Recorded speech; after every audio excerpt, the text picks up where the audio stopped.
Segredos do Terceiro Reich. A fortuna de Hitler. No grande espetáculo nazista, Hitler era o líder todo-poderoso que afirmava ser um simples homem do povo. Wir können nicht als den Mann sehen, der keiner Klasse angehört. Ich habe nichts als die Verbindung zum deutschen Volk. Ele era dedicado à sua causa, era dedicado à Alemanha. Isso também foi muito importante para sua imagem, que, claro, foi cuidadosamente cultivada por Joseph Goebbels. O ministro da propaganda apresentava o seu Führer como um humilde servo que conseguira sair da pobreza sozinho, o que era uma distorção da verdade. Hitler teve uma vida muito confortável, um estilo de vida muito boêmio. Ele se levantava tarde, não passava muito tempo no escritório, costumava tomar café com bolos à tarde, gostava de assistir filmes à noite, gostava de estar cercado por companheiros e amigos. As pessoas que tiveram de fazer negócios no Terceiro Reich, fazer negócios com Hitler, ficavam frustradas com o pouco tempo que Hitler dedicava aos negócios da administração. Longe de ser o herói da classe trabalhadora criado pela propaganda nazista, parece que Adolf Hitler, o mimado boêmio que se regalava em bolos de creme, era também um sonegador de impostos. Seu registro de impostos ainda existe nos arquivos do estado da Baviera, em Munique. Ele não foi separado ou mantido em local especial, mas está arquivado juntamente com os registros de todos os outros contribuintes da região. Para o jornalista de economia Wolfgang Strahl, isso mostra que o chamado homem do povo não estava preparado para pagar impostos como todos os outros. Este arquivo é realmente um achado. Fiquei realmente surpreso que fosse possível encontrar aqui documentos originais assinados por ele. Arquivos de todos os impostos, lamentações, porque aparentemente ele não tinha dinheiro. O que é revelado nesses arquivos é uma espécie de história de crime econômico. A ficha criminal de Hitler foi aberta por seu envolvimento em uma insurgência da Baviera em 1923. No que ficou conhecido como The Beer Hall Putsch, Hitler e seu pequeno grupo de seguidores do Partido Nazista exigiam a derrubada do governo nacional. Eles organizaram uma manifestação pública no dia seguinte. Um confronto com as fileiras da polícia bávara terminou em violência e 4 policiais e 16 simpatizantes nazistas foram mortos.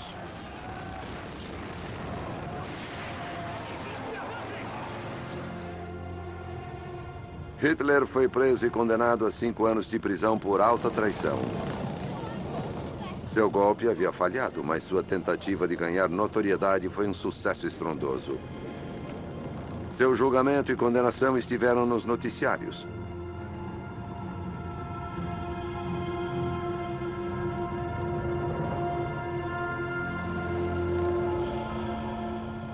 Ele só ficou 8 meses atrás das grades, mas durante aquele tempo escreveu o primeiro volume de seu desconexo manifesto político nacionalista, Minha Luta, ou Mein Kampf, que se tornaria um best-seller.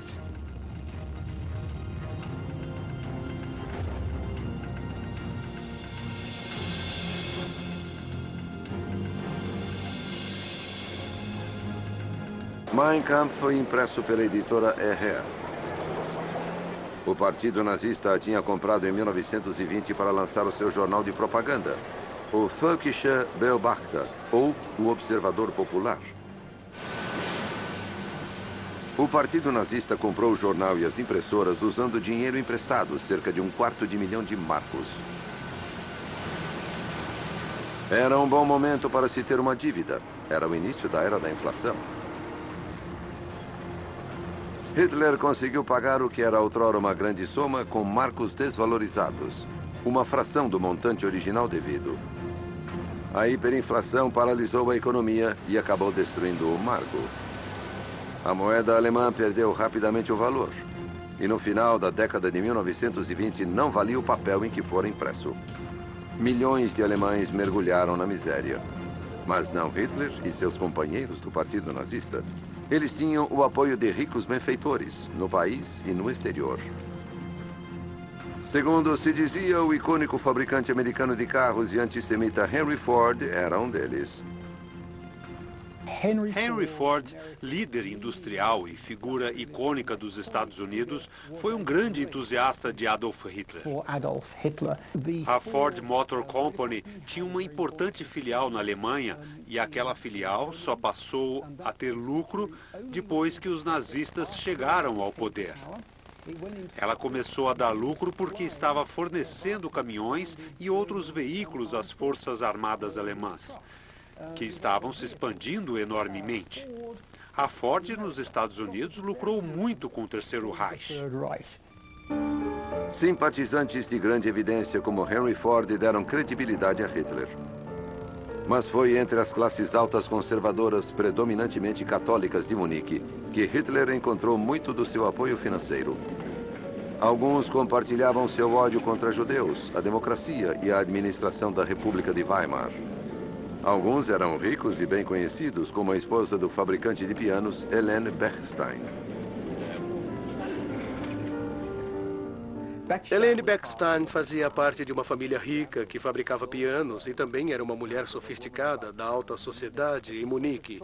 E se afeiçoou a Hitler e o chamava de meu filhinho. Chegou até a ensiná-lo como se comportar quando em companhia da classe alta, etiqueta à mesa de jantar. Ela lhe comprou uma cartola e uma casaca numa ocasião. Portanto, na realidade, ela se tornou uma espécie de mentora, benfeitora. Ela deu a Hitler joias e outros presentes caros que poderiam ser usados como garantia de débitos. Moeda estrangeira valiosa vinha de benfeitores no exterior, inclusive de empresas americanas. Os limites entre os fundos do Partido Nazista e as contas pessoais de Hitler tornaram-se confusos. Até mesmo alguns nazistas fiéis começaram a questionar o estilo de vida luxuoso de seu líder, apelidado o Rei de Munique. Em 1925, ele adquiriu um Mercedes de luxo de 20 mil marcos, com um motorista para dirigi-lo. Ele tinha um Mercedes que custara uma incrível quantia de dinheiro na época. Ele podia fazer viagens e tinha dinheiro suficiente para financiar suas aparições de propaganda. Tudo isso financiado por um sistema de fundos secretos e de doações de grandes e pequenos benfeitores. Mas o Rei de Munique não se preocupava em apresentar uma declaração de imposto de renda. A Receita Federal lhe deu 8 dias para fazer isso, ou enfrentar uma multa ou um dia na prisão. No início, Hitler tinha a imagem de um ser humano austero e frugal. No começo, ele morava como inquilino em Munique. E em suas explicações para o imposto de renda, ele afirmava ser um escritor sem dinheiro. Aquilo não estava de acordo com os registros. Eles mostravam que Hitler ganhara mais de 11 mil marcos em apenas um trimestre em 1925. Mas continuava a se mostrar como um homem pobre que não tinha nenhum bem em lugar algum, declarando: tento restringir minhas necessidades pessoais a tal ponto que sou um não fumante e um completo abstêmio. Só como nos restaurantes mais modestos. Um veículo também para mim é apenas um meio para um fim. Sabemos que, por trás daquela fachada de propaganda, Hitler vivia em apartamentos muito bonitos em Munique e em Berlim, que tinha motorista, que tinha um criado, que ele estava cercado de assistentes e que tudo que ele tinha de fazer era pedir alguma coisa e, num estalar de dedos, isso lhe seria dado. Ele calculou seu lucro tributável em uma fração do montante real. Era o início de uma longa batalha entre Hitler e a Receita Federal. No final da década de 1920, Hitler era um político famoso. Ele não recebia oficialmente qualquer importância do partido. Ele se mostrava como um político honorário. Seu dinheiro vinha de outras fontes, mas o partido nazista também precisava de dinheiro. Seu exército de camisas marrons ou tropas de assalto da SS precisavam ser pagos. Os elaborados comícios de Nuremberg custavam enormes somas. Mas a desesperada necessidade de dinheiro dos nazistas só servia aos interesses de Hitler e à sua imagem de provedor altruísta da Alemanha e do partido. Um poderoso doador reforçou os cofres do partido, o barão Fritz Thyssen, dos aços Ruhr. O apoio de Thyssen foi fundamental, porque ele mostrou aos industriais alemães que eles não tinham nada a temer do Partido Nazista. Thyssen foi um dos que perceberam desde o início que o Partido Nazista seria um aliado na contínua luta contra os trabalhadores organizados na Alemanha. Thyssen espalhou aquela mensagem entre seus colegas industriais e aquilo acalmou uma das importantes fontes de oposição ao avanço de Hitler à chancelaria. As doações de Thyssen ajudaram a pagar a chamada Casa Marrom, a grande sede do Partido Nazista em Munique. Em 1929, Hitler também passou a outro nível em termos de moradia. Ele se mudou para um luxuoso apartamento em Munique, hoje ocupado por uma delegacia de polícia. Enquanto Hitler morava cada vez melhor, a economia mundial despencava em 1929. A Alemanha mergulhou em uma crise com empresas falindo, desemprego em massa e pobreza oprimindo a população. Hitler se valeu do desespero e do medo. A máquina de propaganda nazista acelerou. Sua mensagem simples e nacionalista se tornou ainda mais popular. Mas enquanto muitos de seus partidários se esforçavam para equilibrar o orçamento, Hitler estava indo muito bem. Em 1929, ele declarou um rendimento bruto de 15 mil marcos, o equivalente a cerca de 36 mil euros. Sua perspectiva eleitoral também estava melhorando. O Partido Nazista atraiu uma enxurrada de votos em 1930, 9 vezes mais do que nas eleições anteriores 2 anos antes. Eles se tornaram uma força reconhecida no parlamento alemão. Na extrema-direita, um bloco marrom de delegados nazistas representava o segundo maior partido político do país. A crescente notoriedade de Hitler também aumentou as vendas de seu manifesto político, Mein Kampf. Seus rendimentos oficiais em 1930 subiram para 50 mil Reichsmarks. No final de janeiro de 1933, Hitler era chanceler do Reich. Ele estava a caminho de se tornar um ditador todo-poderoso, mas não contava com a maioria. Ele fora nomeado chanceler pelo presidente do Reich. Hitler estava desesperado em assegurar que sua ascensão ao poder absoluto fosse vista como legítima, e não o resultado do tipo de golpe que ele havia tentado dar em 1923. A revolução nazista tinha de ter um verniz de legitimidade. Hitler agiu como estadista, enquanto seus capangas planejavam pelo terror e pela intimidação. Sua ascensão ao poder foi comemorada como um triunfo, mas Hitler ainda não tinha apoio entre algumas partes da população, inclusive os trabalhadores alemães. A máquina de propaganda nazista refinou sua imagem como líder realista e humilde.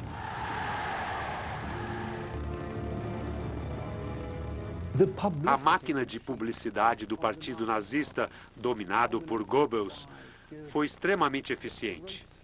Ele construiu uma imagem de Hitler como um homem comum, um homem do povo. A man of the people.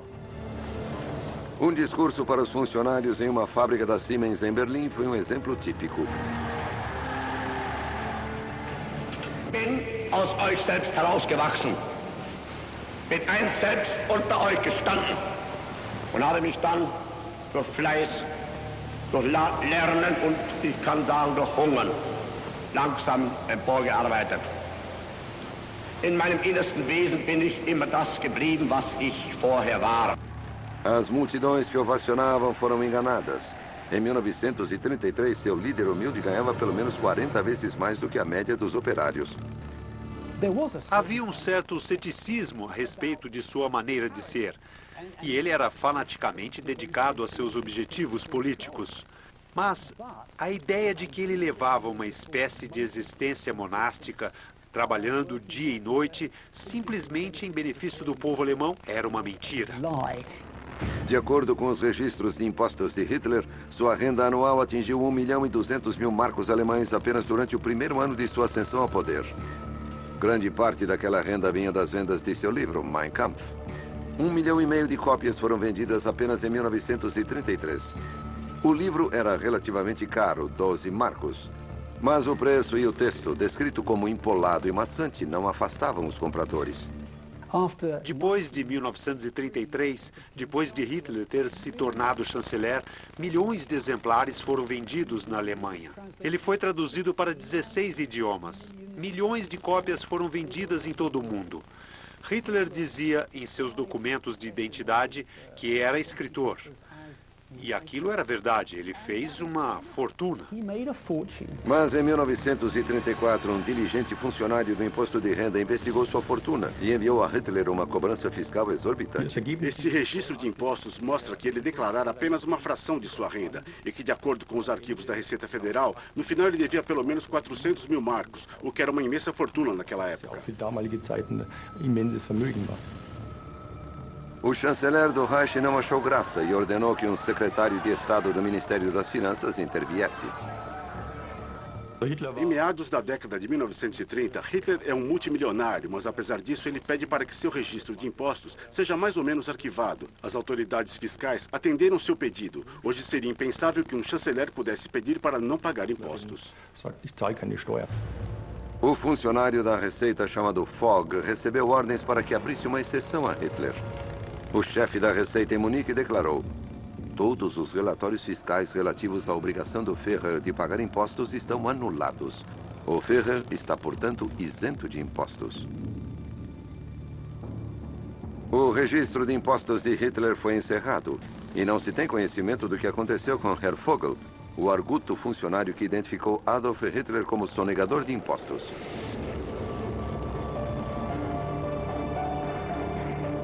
O Führer não pagou um pfennig de impostos pelo resto de sua vida, mas continuava a se apresentar como um humilde servidor do povo.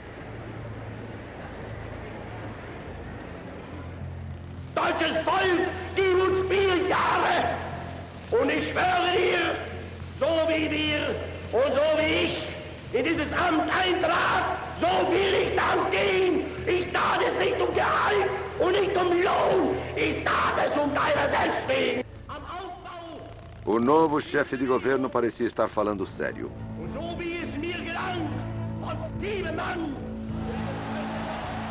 Hitler recusou publicamente o salário de chanceler a que tinha direito e deu dinheiro aos membros necessitados do Partido Nazista. Mas milhões entravam da venda de Mein Kampf. Ele não pagava imposto algum. E o humilde chanceler logo voltou a usar o salário a que tinha direito. Apenas um ano depois, Hitler silenciosamente recebia um salário de quase 30 mil marcos, mais 18 mil de abono. Tudo isso livre de impostos. E ele ainda viria a receber outro bônus. O presidente do Reich, Paul von Hindenburg, estava à beira da morte. Ele ganhava um belo salário mais bônus. Quando ele morreu em 1934, Hitler assumiu seu cargo e também reivindicou o salário dele. A propaganda nazista ainda apresentava Hitler como o servidor humilde e dedicado ao povo. Ele estava restaurando o orgulho alemão e o emprego, assumindo projetos de grandes obras públicas como a rede de estradas Autobahn. Und die 6 Jahre verlangen, soll ein Riesenwerk zeigen von unserem Willen, unserem Fleiß, unserer Fähigkeit und unserer Entschlusskraft. Als Arbeiter, als das Werk. Hitler estava comprando apoio e ninguém parecia se importar com o custo. O fato de todas essas medidas, incluindo o serviço de trabalho do Reich e outros benefícios, terem de alguma forma de serem pagos com créditos do Estado, não interessava ao povo. As pessoas não estavam interessadas em créditos e débitos, que teoricamente repousavam sobre suas cabeças. Elas só estavam interessadas no que tinham em seus bolsos. Queriam saber do salário que levariam para casa. E foi isso o que tiveram. O mito do Autobahn perdura até hoje. Ele não foi criado por Hitler ou pelo Partido Nazista, mas sim com base em planos que já existiam desde 1924. Em meados de 1935, o desemprego havia caído acentuadamente, mas não tinha sido eliminado. Os alemães que ainda estavam fora do mercado de trabalho em breve encontrariam empregos em tempo integral, fazendo armamentos. Os gastos militares tinham prioridade máxima. A Alemanha estava sendo secretamente rearmada com dinheiro público. Assim como as obras do Autobahn, isso também era pago com empréstimos maciços. Es war Hitler völlig Estava muito claro para Hitler que esses créditos só poderiam ser pagos por outros povos ainda a serem conquistados. besiegten Volk. Isso significa que a indústria de armamento foi um investimento muito bem calculado para os futuros tempos de guerra da Alemanha. In die Kriege. Mas não se falava muito a respeito disso. Pelo contrário, havia sempre conversas de paz. Von Frieden gesprochen. Doadores industriais como o barão de aço Gustav Krupp pensavam de outra forma. Eles apoiavam Hitler, esperando em troca contratos lucrativos de armas. Eles doavam centenas de milhares de Reichsmarks depois da ascensão de Hitler ao poder.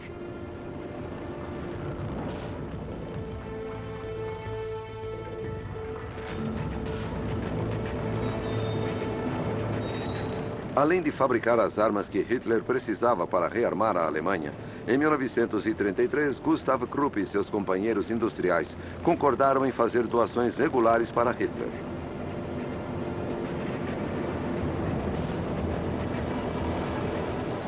A principal fábrica de Krupp doou quase 5 milhões de marcos para Hitler ao longo da guerra.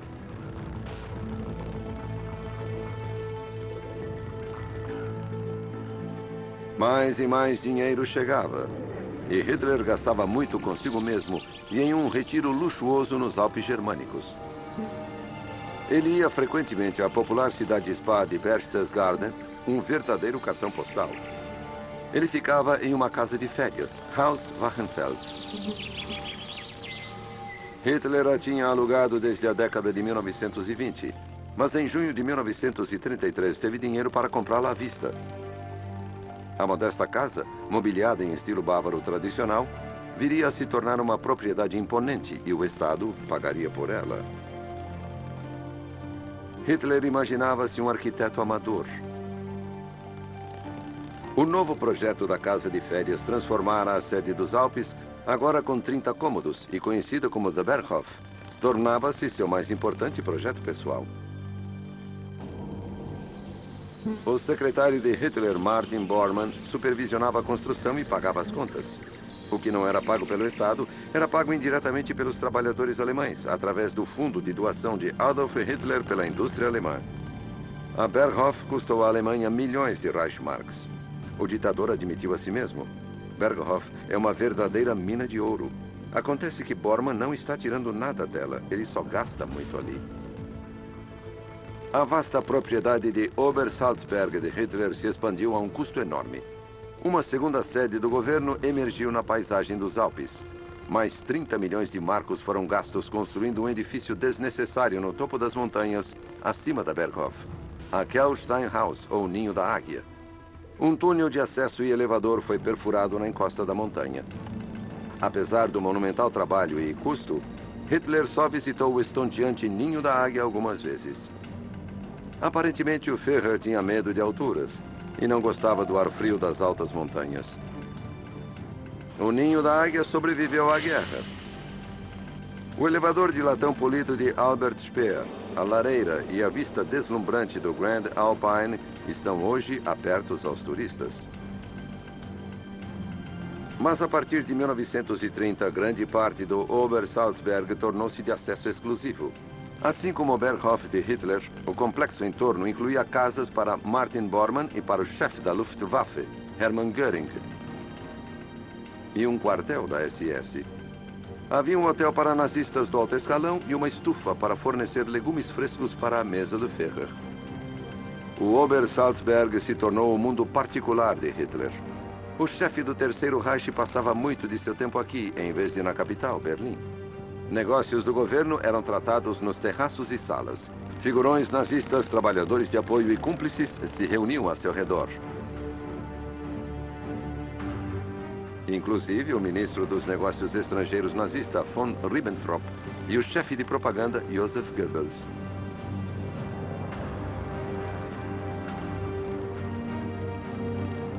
Os chefes da SS, Heinrich Himmler e Reinhard Heydrich, combinavam assassinatos em massa em uma escala industrial em meio à paisagem alpina.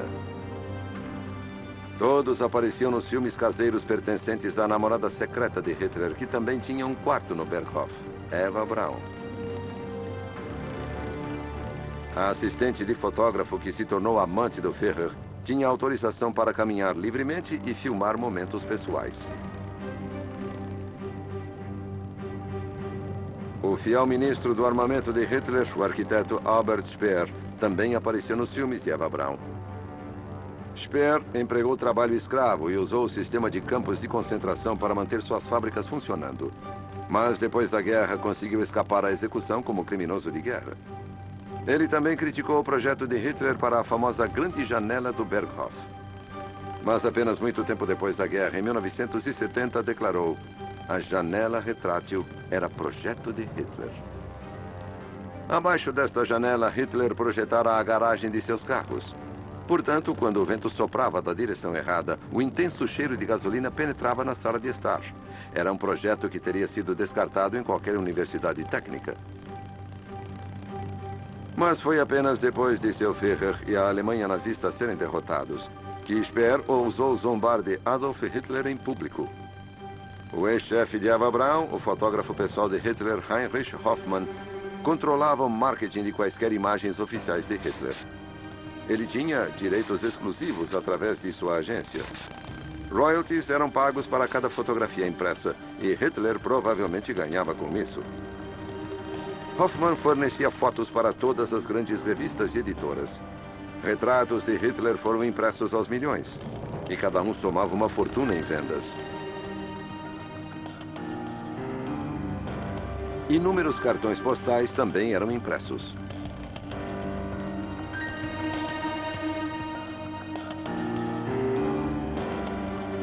Adolf Hitler tornava-se uma espécie de popstar, mas suas performances estavam prestes a serem traduzidas em guerra. Eles procuram objetos de valor esquecidos, armas antigas ou minas de ouro. Mas todos têm sempre a mesma intenção: fechar um bom negócio. Sábados de Realities. Hoje, a partir de 7 da noite, no Nat Geo. Você faz tudo para proteger a sua família. Experimente Mr. Músculo Gel Adesivo. Uma aplicação ajuda a prevenir contra os perigos de um vaso sanitário sujo. Cada descarga lhe dá certeza de que ele está continuamente limpo. Mr. Músculo Gel Adesivo. Finalmente aprenda a falar inglês com confiança. Acesse englishtown.com.br ou ligue agora 0800 605 1414. Livre-se da umidade que causa o mofo e proteja suas roupas. Chegou o desumidificador Airwick Fresh Air. Absorve a umidade e deixa um leve perfume. Airwick, surpreenda-se com novos ares. Cara, esse carro aqui tem um motor. Se liga, você pisa, ele responde, ó. Olá, responde mesmo, hein? Responde e ensina, cabeção. Novo Voyage 1.0 completo por R$ 34.490 com ar-condicionado. E aproveite IPI reduzido e taxa zero para Voyage, Gol e Fox. Volkswagen é o carro. Volkswagen é das Auto. E aí, Beto? Ainda tá trabalhando no turno do dia? E tô vendo que agora você tá no turno da noite, né, Fred? Isso não é nada. Estou fazendo 2 turnos. Ride Automatic Advances. O único automático que você pode ajustar para funcionar por 12 horas todos os dias ou noites, ou para 24 horas para funcionar continuamente. Ride mata bem morto e protege sua família. Temos um desafio para você. Se usar o produto e não ficar satisfeita, devolvemos seu dinheiro. Experimente. Mamíferos, répteis, aves. Seja qual for o tamanho do problema, Alexandre Rossi não tem medo de cara feia. Missão Pet, novo episódio. Hoje, 10h15 da noite, no Nat Geo.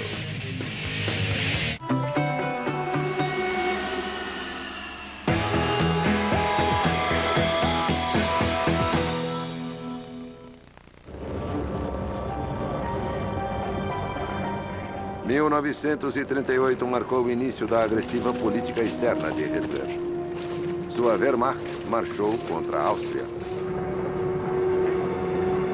A Anschluss, ou anexação da terra natal de Hitler, foi saudada por muitos austríacos. E o ditador nazista queria possuir uma parte dela. Mais uma vez, seu fiel secretário Martin Bormann cuidou dos negócios e comprou a casa onde Hitler nascera em seu nome.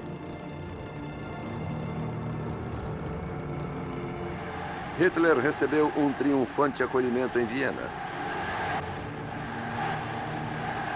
Ele havia estado na capital austríaca 30 anos antes, indo à ópera e frequentando os cafés.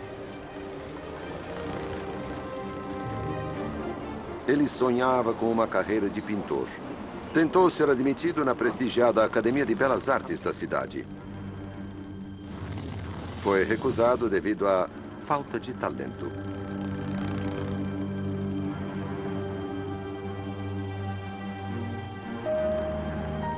Mais tarde, Hitler escreveria em Mein Kampf: Viena foi e continua sendo a mais difícil, mas também a mais completa lição da minha vida. Ele alegava ter trabalhado como operário antes da pintura para ganhar o seu sustento, que nunca foi o suficiente para satisfazer até mesmo uma pequena fome. Mas o jovem Hitler vivera muito melhor em Viena do que ele dizia. A pobreza era um ponto muito especial para ele. Era muito importante. Porque ele não queria dizer: eu venho de uma família grande e éramos todos ricos. Não, Mein Kampf foi publicado entre as guerras nos anos de 1920 e ficou claro que as pessoas diziam: meu Deus, este pobre homem, como ele sofreu. Dass man gesagt hat, mein Gott, dieser arme Mensch, was hat er nun nicht alles erlitten? Na verdade, Hitler parecia ter sofrido pouco. Ele começou alugando um apartamento confortável. Sua mãe lhe deixou dinheiro depois de morrer. O suficiente para mantê-lo com conforto razoável durante um ano. Ele dividiu o aluguel com um amigo e morava melhor do que muitos outros estudantes na época. Os dois viam a coisa assim: nós não vamos trabalhar. Vamos ser alguma coisa muito diferente. Vamos nos tornar artistas. O Hitler, com pinta de dandy, passava muito tempo em cafés. Ele iria se tornar um artista, um arquiteto ou um set designer. Ele falava, sonhava e se envolvia em muitas profissões, mas não se tornou mestre em nenhuma. Gastou grande parte de sua herança na ópera, um prazer caro. O dinheiro deixado pela mãe finalmente acabou. O jovem Hitler precisaria encontrar trabalho. O jovem Hitler poderia encontrar trabalho em algum lugar, mas seria trabalho duro. Algo como carregador de malas, transportador de pedras, o que fosse. Ele não queria aquilo e não podia fazer aquilo. Estava muito claro que ele não queria ser um trabalhador. Ele não queria aquilo. Ele simplesmente imaginava que ele seria algo mais, mas ainda não sabia o quê. Nesse meio tempo, o dinheiro acabou. E no inverno de 1909, um Adolf Hitler sem teto acabou indo dormir em um abrigo para pobres.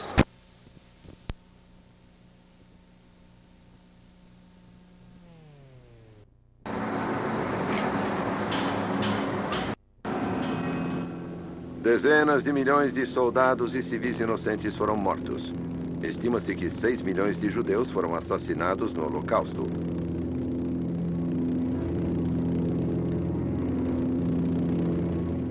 Enquanto muitas pequenas e grandes cidades alemãs foram reduzidas a escombros, o retiro favorito de Hitler nos Alpes, Berchtesgaden, sobreviveu. Mas seu quartel-general Berghof foi bombardeado e destruído.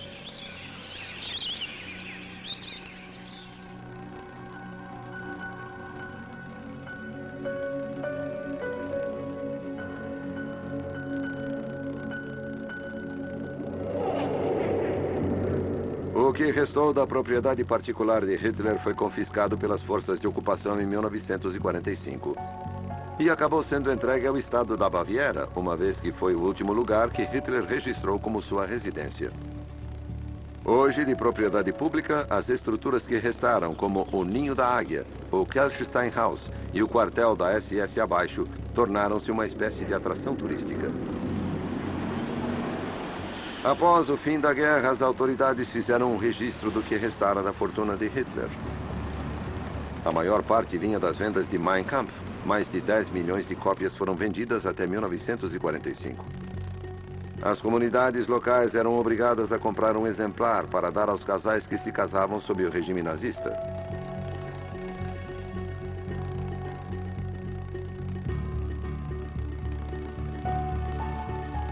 Após a guerra, os direitos autorais foram transferidos para o governo da Baviera.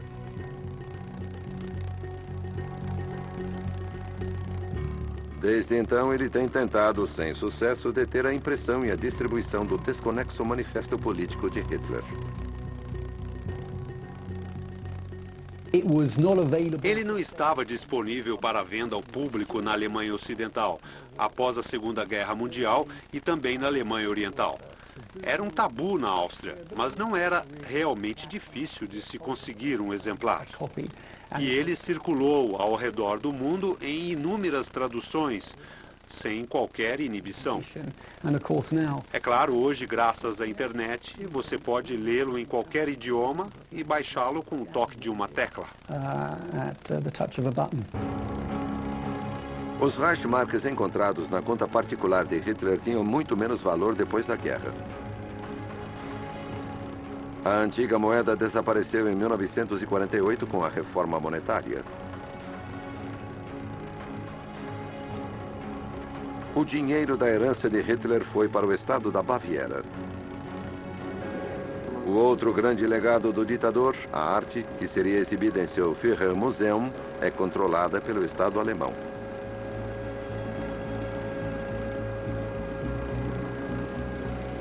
A historiadora Angelika Enderlein cuida das pinturas que Hitler adquiriu a partir de sua rede de negociadores.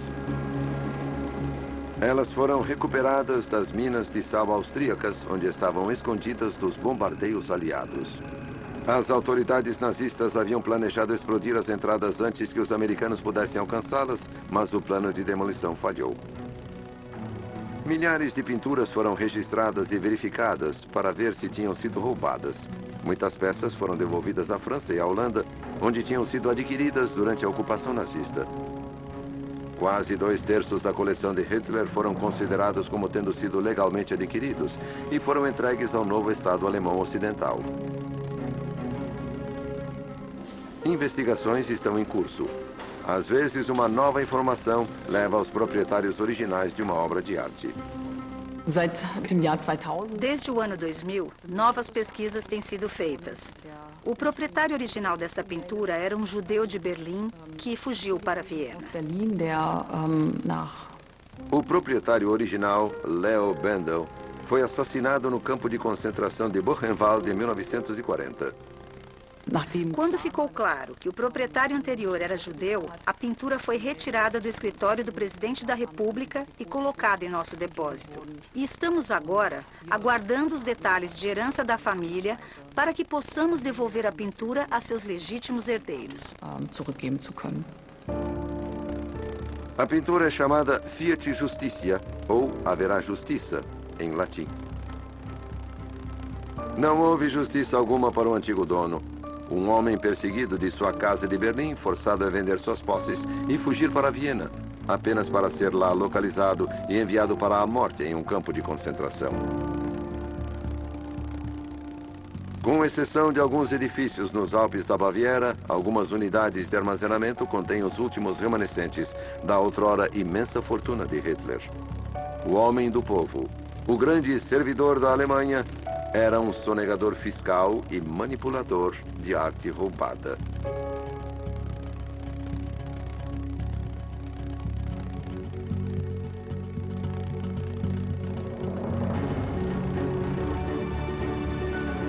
Versão Marshmallow São Paulo.